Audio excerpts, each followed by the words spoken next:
अस्सलाम वालेकुम हज़रात, सुखा एंड प्लग के एक और सेशन में आपको खुशामदीद कहते हैं।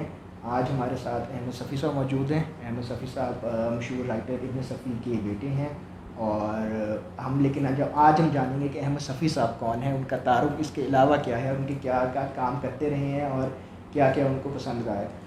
सर, अगर बेसिक इंट्रोडक्शन से स्टार्ट करें तो मैंने असल में मैकेनिकल इंजीनियरिंग की एनईडी यूनिवर्सिटी से पहले और कराची से, फिर उसके बाद यूनिवर्सिटी ऑफ कैलिफोर्निया से वाइन कैंपस से मैंने मास्टर्स किया। उसके बाद फिर मैं रेंजले पॉलिटेक्निक इंस्टीट्यूट में गया, जहाँ से फर्दर स्टडीज़ की अपनी। उसके बाद मैं उसी इलाके में काम करता रहा काफ़ी अर्से न्यूयॉर्क में। बड़ा घराना, 7 बहन अल्हम्दुलिल्लाह वालिदैन का सारा उस टाइम था। तो उस घर का थोड़ा माहौल बताइए, क्योंकि हमारे ज़हन में पहला प्रश्न आता है कि इब्न सफ़ी साहब का घर था। तो जब वो बच्चे बड़े हो रहे थे तो एज अ फादर आप उनको कैसा देखते हैं, आपका क्या रिलेशन था उनके साथ? वो एक छोटा सा घर था 220 गज़ का, 3-4 कमरे थे उसमें और मिलजुल के हम रहते थे सारे। ये घर था। अब वहीं हम लोग सब अपनी हंगामेबाजी भी क्या करते थे। अब्बू का कोई पढ़ने लिखने के लिए कोई अलग जगह नहीं थी। अब्बू की अपनी चारपाई थी, जो मशहूर आलम चारपाई है उनकी, उस पर वो लेट कर लिखा करते थे और हम लोग वहीं सब अपना हंगामेबाजी भी कर रहे होते थे, बैठे हुए गप भी लगा रहे होते थे। मैंने कहीं लिखा भी पहले कि अम्मी मना करती थी कि लिख रहे हैं, कहीं वो डिस्टर्ब ना हो तो वो मना कर देते, कहते चलने दो, क्योंकि इससे भी उनको आइडियाज़ आते थे। कोई गुफ्तगू चल रही है, कोई चोलें हो रही हैं हम लोगों की। तो वो था हमारे लिए। वो वालिद तो थे और हमारे लिए एक दोस्त भी थे। एक अजीब मतलब अब मैं उसको समझने की कोशिश करता हूँ कि मैं खुद एक फ़ादर हूँ तो वो क्या चीज़ हो। वो दोस्त थे, लेकिन साथ ही मतलब वो खिलाओ सोने का निवाला देखो शेर की निगाह से वाली। तो वो था कि अगर उनको किसी बात पे कोई बुरी लग जाए या हम में से कोई ज़्यादा शरीर शोक हो जाए तो उसका जो उनकी संजीदगी होती थी उससे सारे घर में सन्नाटा फैल जाता था। अपनी शख्सियत उनकी, मैंने कहा ना कि वो फादर हार्टस्टोन भी थे और अली इमरान का भी अक्स उसमें नज़र आ जाता था, कुछ भी हो सकता था। बड़ी अजीब शख्सियत। बिल्कुल नहीं, मेरे अपनी ज़ाती जो मैं देखता हूँ वो ये था कि अब्बू ने हम में से कभी किसी को किसी चीज़ के लिए भी फोर्स नहीं किया कि ये करो या ना करो। लेकिन एक चीज़ पे उनका वो था कि आप अपने अपने करियर्स को बनाएं, अपनी प्रोफेशनल जो पेशा वराना सलाहियतें वो बढ़ाएं और इसको अपने लिए पेशा ना बनाएं लिखने लिखाने को। उन्होंने कहा ये बड़ा मतलब गैर यकीनी होता है, अनप्रेडिक्टेबल है और ज़रूरी नहीं है कि आप कामयाब है। इसको एज अ शौक़ रखें आप। इसको अगर आप मतलब उसका ज़रिया ना बनाएं रिस्क का अपने, और फिर आप अपनी मतलब खुशी से इसको करें तो एक अलग बात। तो हम में से कोई भी इस तरफ नहीं आया। सबसे बड़े भाई जो थे वो भी शायरी करते थे और मज़ामीन भी लिखते थे, मरूम वो थे। अबरार भाई जो थे वो भी शायरी करते हैं और अच्छे आर्टिस्ट भी हैं, लेकिन वो अपना प्रोफेशन में थे। छोटा भाई जो है वो भी अदब का ज़ौक़ रखता है, लिखता लिखाता नहीं है लेकिन इफ्तिखार जो है, मगर ये कि उसको भी शौक़ सारा है। मुझे लिखने का बहुत शौक़ था। एक इंटरव्यू में उन्होंने कहा भी है, जब उनसे पूछा धनक में सरवर सुखेरा साहब की टीम ने, तो उसमें उन्होंने वो इंटरव्यू है उसमें उन्होंने कहा कि पढ़ते तो सब हैं और लेकिन एक साहब लिखते भी हैं, देखिए हमें लिफ्ट कराते हैं कि नहीं। तो उन्होंने मेरा नाम वहाँ पे लिया। उनको पता था, वो चीज़ें मेरी देख लेते थे। उस वक्त भी छोटी कहानियाँ वगैरह मैं लिखा करता था। तो ये था, मतलब लिखने का शौक़ था, शायरी का था, लेकिन वो सब अब्बू को कभी नहीं दिखाई शायरी। वो एक शर्म हया या जो भी कह लें आप, उनको कभी नहीं दिखाई मैंने अपनी शायरी। तो वालदा मेरी बाद में मरहूमा नाराज़ होती थी कि तुमने उनको कभी नहीं दिखाया। उनके इंतकाल के बाद ही वालदा को भी पता चला कि मैं शेर लिखता हूँ। वो डायरियों की हद तक रह जाते थे। लेकिन ये वाकई एक अफसोस अब मुझे रहेगा कि शायद मैं दिखा लेता हूँ उनको। मैं शॉर्ट स्टोरीज़ जो थे वो लिखता हूँ और पहले भी लिखता था, अब भी लिखता हूँ। कहीं कहीं जूद गो या पुरगो नहीं, वो बहुत ज़्यादा नहीं लिखता, लेकिन जब होता है तो मैं लिखता हूँ। शेर अलबत्ता सरजद होते रहते हैं मुझसे, तो वो शायरी कहीं ना कहीं ख़ता आती है। अभी तक मैंने नहीं किया, क्योंकि देखिए ये सबसे बड़ा जो मेरा प्रोजेक्ट था वो ये था, मताए क़ल्ब व नज़र। हम सब बहन भाइयों ने कोशिश की थी कि ये अब्बू की चीज़ पहले शाये हो जाए। तो ये 2013 में जाके दिसंबर में ये हम शाये कर सके, इसको कंपाइल करके और सब। उससे पहले तो सोचना भी मतलब मुमकिन नहीं था कि कोई और चीज़ शाये हो जब तक कि ये ना हो जाए। अब इसके बाद देखिए मैं अपने आप को इस काबिल नहीं समझता है कि उसकी कोई मजमुआ शाये किया जाए, लेकिन कभी इस काबिल हो गया तो ज़रूर मजमूआ शाया करूँगा, लेकिन इधर उधर मेरी चीज़ें अदबी मुजल्लों में शाया होती रहती हैं।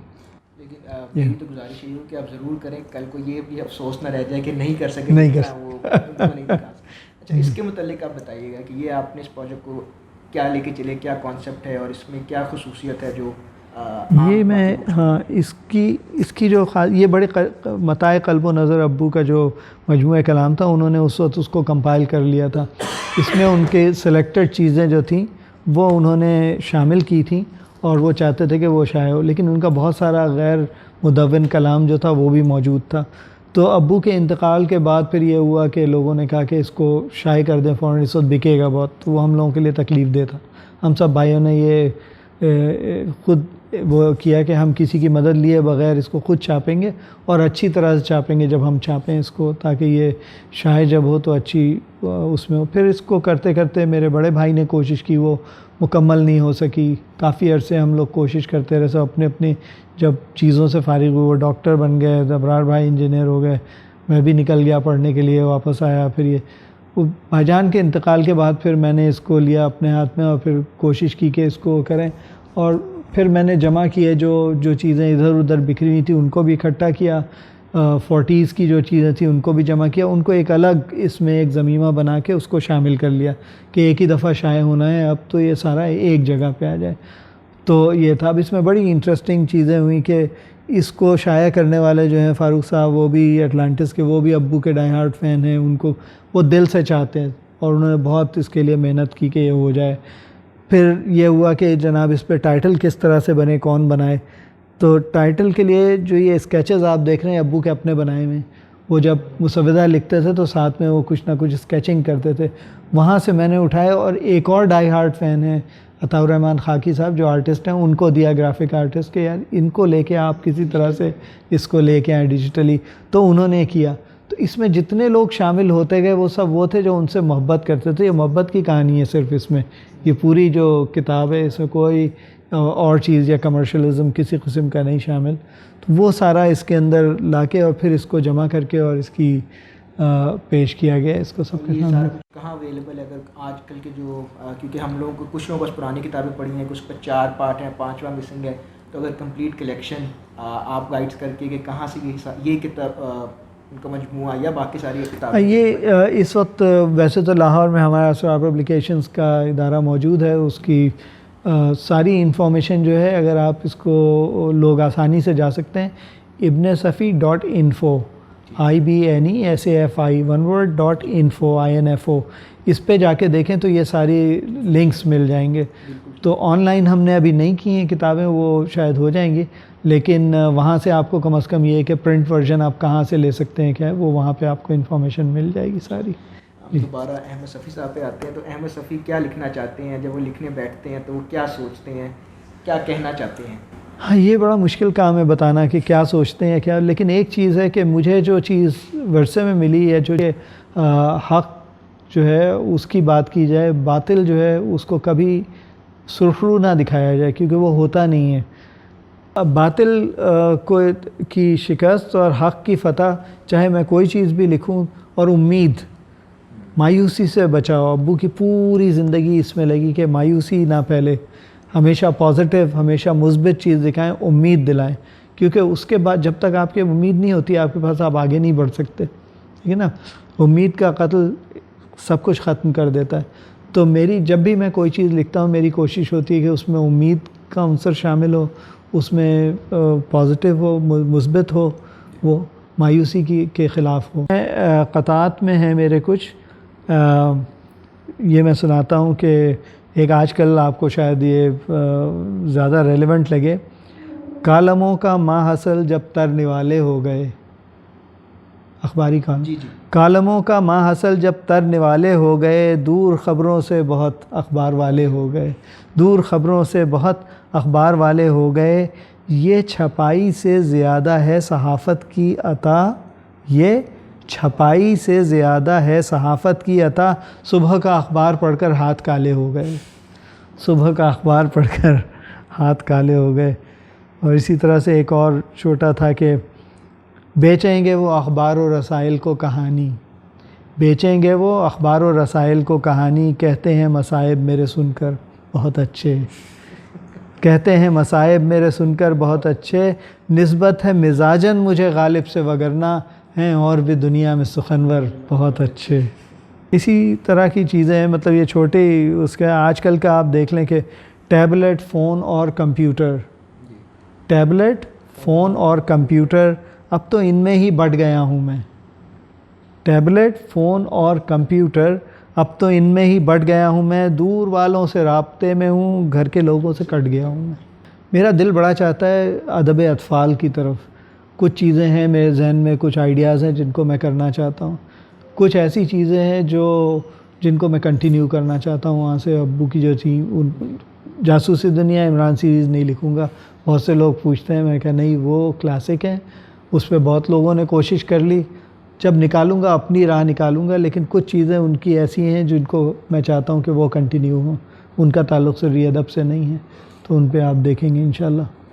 एक और थोड़ा फ़िलासफ़िकल क्वेश्चन में भी आप इसको कह सकते हैं, बट ये है कि अपने अंदर आप इब्न सफ़ी को कहाँ कहाँ पाते हैं? क्योंकि एक रिफ़्लेक्शन कहते हैं ना कि बच्चे रिफ़्लेक्शन होते हैं वालिद साहब का, तो आपके ख्याल में आपने ऐसी क्या ख़ुसूसियात या आदात उनसे ली हैं जिन पे आप फ़ख्र कर सकते हैं? फ़ख्र की ये अब ये तो मेरे लिए कहना मुश्किल है, तो दूसरे देख के बताएंगे कि क्या चीज़ें आ गई क्या नहीं आई हैं, वो तो अल्लाह उन जैसा बनाए। कभी लोगों के साथ जो उनका रवैया था, मेरा ख़्याल है कि मैं अल्लाह का शुक्र अदा करता हूँ कि मुझ में वो चीज़ वैसे ही है। मेरे लिए वही मशअल रात है कि लोगों से कैसे डील करना है, कि किससे किस तरह बात करनी है, और आजिज़ी इनकिसारी जो है वो क्या चीज़ है, वो मैंने उनको देखा था। और वो एक चीज़ है जो मैं चाहता हूँ कि मुझ में उस दर्जे आ जाए जितनी उनमें थी।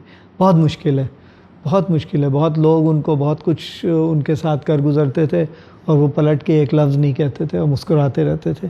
तो ये चीज़ें, ये है, मेरा दिल चाहता है मैं वहाँ पहुँच जाऊँ, कुछ कोशिश करता हूँ मैं कॉन्शियसली भी कि वहाँ हूँ, लेकिन देखिए पता नहीं, दूसरे बता सकते हैं कि कहाँ थे। हमारा जो पहली चीज़ अब्बू जो कहते थे और माई वालदा भी, कि सबसे पहली चीज़ है कि इल्म हासिल करो, चाहे जितना भी आप क्या कहते हैं, जो कुछ भी करना चाहते हो, इल्म पहले। मेरी अपनी मिसाल है कि मैंने CSS का एग्ज़ाम भी पास कर लिया था पोजीशन लेके, और मैंने पोजीशन लेके ministry of science and technology की स्कॉलरशिप भी ले ली थी आगे पढ़ने के लिए। तो वहाँ डिसीजन जब लेने का आया, वो दोराहा 1986 में मेरे सामने आया, तो मैंने फ़ौरन जो था वो पढ़ाई की साइड चला गया, मैं इल्म हासिल करने की, मैं ब्यूरोक्रेट नहीं बना जाके। तो ये डिसीजन जो था इस तरह। तो अब मैंने अपनी औलाद के लिए भी यही चूज़ किया, यही चुना कि वो पढ़ाई में आगे जाएं।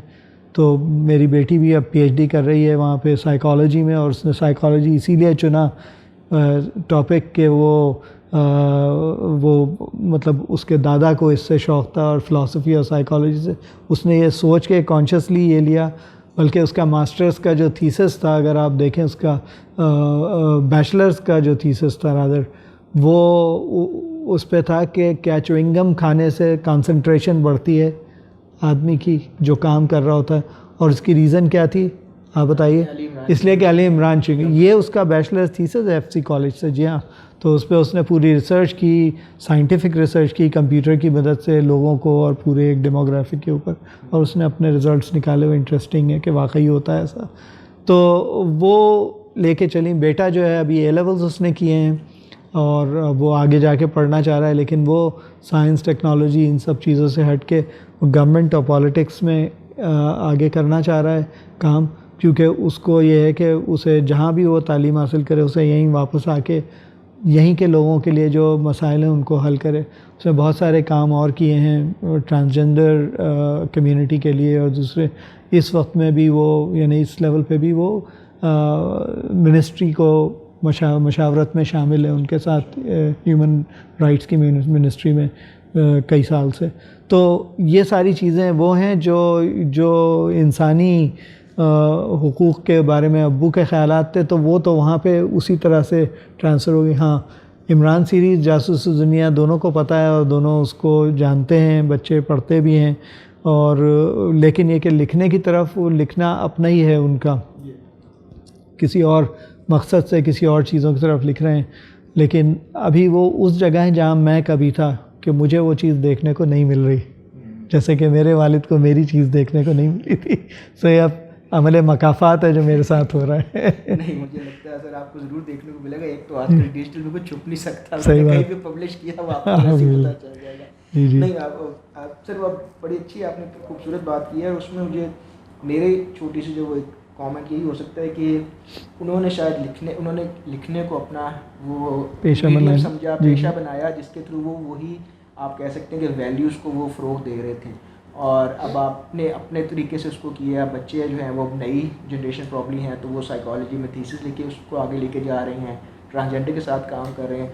सो I think as long as हम सारे अपने वो एक बेहतर पाकिस्तान के मिशन बिल्कुल, गामजन बिल्कुल, रहें, तो जो बिल्कुल। भी रास्ता हम चुने वो शायद इतना मायने नहीं रखता जितना हमारा एंड गोल है, जो कि एक बिल्कुल पाकिस्तान ही नहीं, सारी इंसानियत के लिए, मतलब जहाँ भी हो सके। ये ज़रूरी नहीं है कि वो सिर्फ पाकिस्तान पहले और फिर उसके बाद जो लोग। बिल्कुल शुक्रिया, thank you for your time, और बहुत खुशी हुई आपसे मिलकर, और आई एम श्योर कि हमें अहमद सफ़ी साहब से आज मिलने का मौका, जज़ाकल्लाह। नहीं, जानने का मौका मिला है। बहुत बहुत शुक्रिया। बहुत शुक्रिया।